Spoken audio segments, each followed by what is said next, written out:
estaban furiosas y desconcertadas.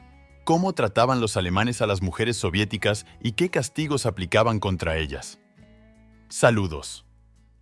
Hoy hablaremos de las niñas y mujeres de la URSS que demostraron valor y heroísmo en 1941–1945, y también sobre cómo las trataron los soldados alemanes. ¿Qué profesión femenina valoraban más los nazis y por eso mostraban piedad? ¿Cómo se hacía en el Tercer Reich con las niñas indefensas y por qué a menudo se las colgaba de los árboles? ¿A qué prestaban especial atención los médicos alemanes cuando examinaban a nuestras defensoras antes de enviarlas a los campos de concentración?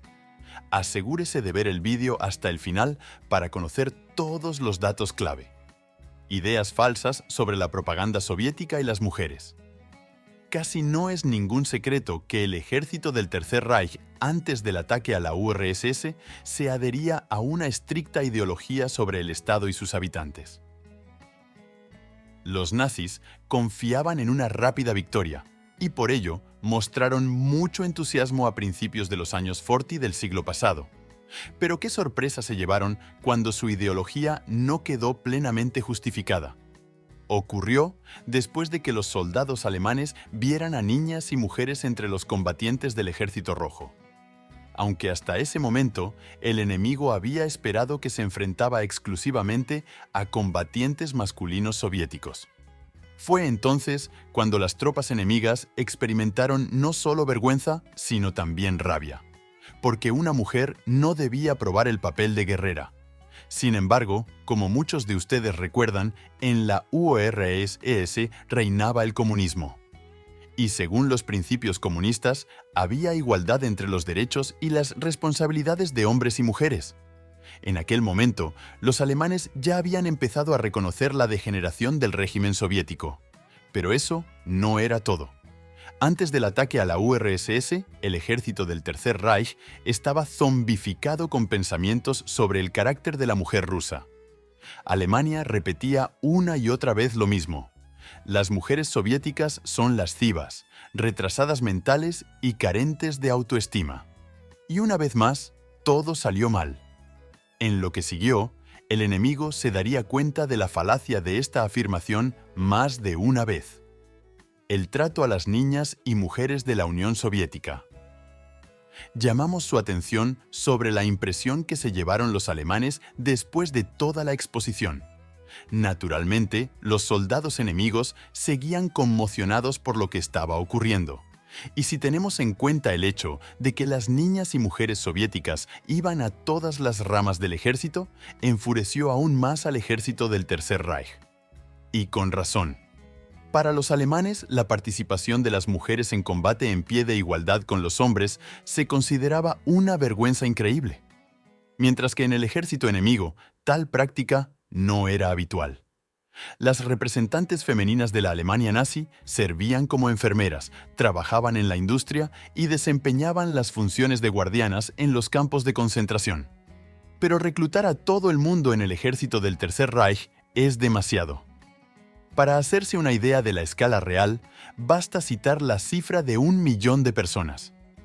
Ese es el número de niñas y mujeres que sirvieron en el ejército de la URSS.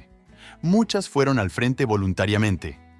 Como se ha dicho antes, las mujeres sirvieron en todas las ramas del ejército: francotiradoras, artilleras antiaéreas, pilotos, etc.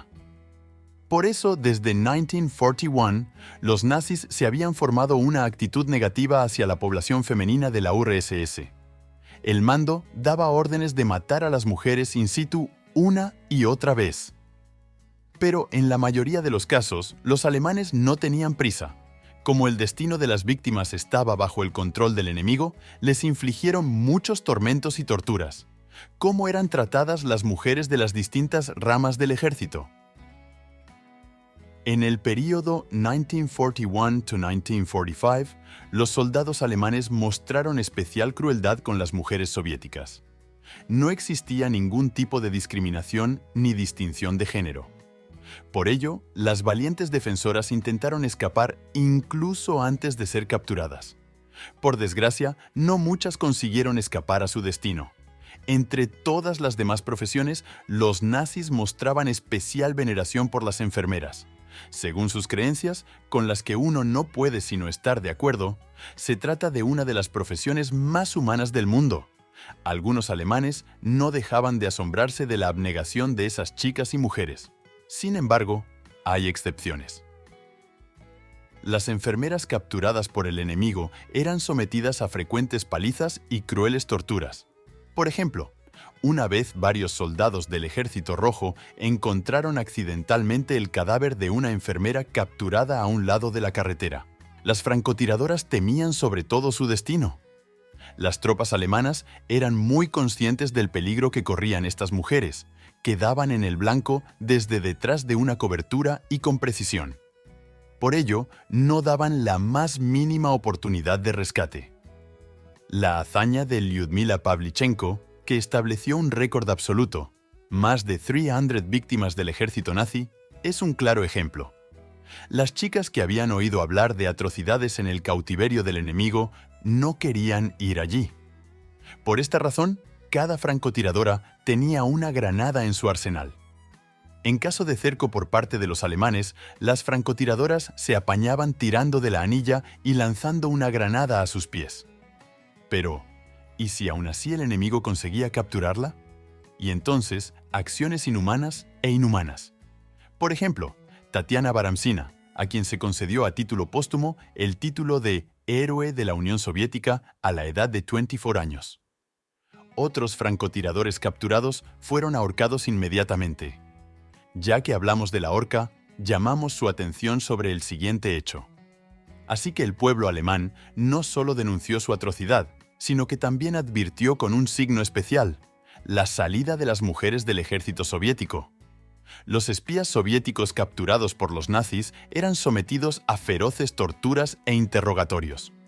Muchos de ustedes conocen de primera mano a Zoya Kosmodemianskaya.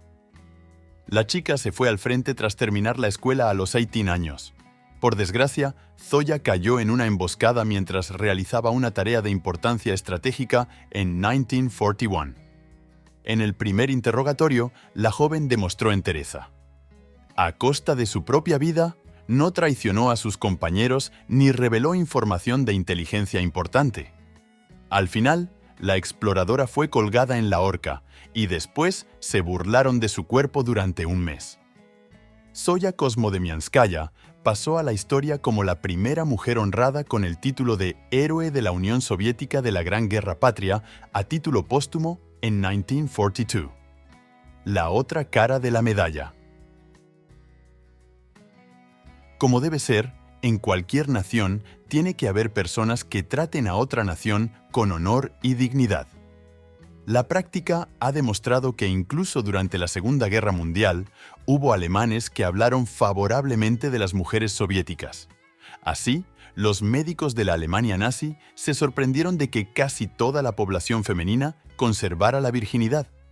Entonces, examinaron a las prisioneras en busca de enfermedades venéreas antes de enviarlas a un campo de concentración. Incluso los alemanes tenían una impresión diferente del carácter de la mujer rusa. Recordemos que antes Alemania promovía la ideología de que todas las mujeres de la Unión Soviética eran lascivas. La razón de este fenómeno es la ausencia de principios morales. Los soldados rasos del Tercer Reich se asombraban de las valerosas cualidades femeninas mostradas durante las encarnizadas batallas. Incluso las jóvenes no se desanimaban en los momentos difíciles. Y así cumplieron la tarea hasta el final y no se rindieron. Conclusión. Así pues, la actitud del ejército nazi hacia las defensoras soviéticas fue bastante crítica. Ya desde 1941, las representantes del sexo femenino fueron sometidas a crueles torturas, ejecuciones y enviadas a campos de concentración. Como resultado, cerca de 400.000 víctimas por parte de la población femenina de la URSS. Pero con el tiempo, algunos alemanes mostraron un honorable respeto por nuestras defensoras, que de una vez por todas fueron recordadas por su firmeza, heroísmo y valentía.